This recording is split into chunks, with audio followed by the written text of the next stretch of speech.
નમસ્કાર દર્શક મિત્રો, વૈભવ દ્રષ્ટિ સમાચારમાં આપનું હાર્દિક સ્વાગત છે। બોડેલી નગરમાં મધરાત્રે મેઘરાજાનો તાંડવ।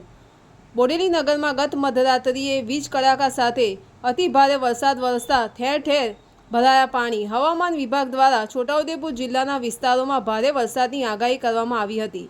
બોડેલી નગરમાં ગત રોજ અવિરત વરસી રહેલા વરસાદને લઈને તેમજ ગત મધરાત્રિએ વીજ કડાકા સાથે પડેલ અતિ ભારે વરસાદને કારણે બોડેલી નગરની સોસાયટીઓ તેમજ નીચાણવાળા વિસ્તારમાં રજાનગર, દિવાન ફરિયા સહિત ઘણા ખરા વિસ્તારોમાં પાણી ભરાયાના દ્રશ્યો સામે આવ્યા છે। પાણી ભરાયાથી ત્યાંના સ્થાનિક રહીશોને ઘણી ખરી મુશ્કેલીઓનો સામનો કરવો પડી રહ્યો છે। ખાસ કરીને નીચાણવાળા વિસ્તારોમાં રહેતા રહીશો કે જેઓના ઘરમાં પણ પાણી ઘૂસી ગયા હતા। ધન્યવાદ।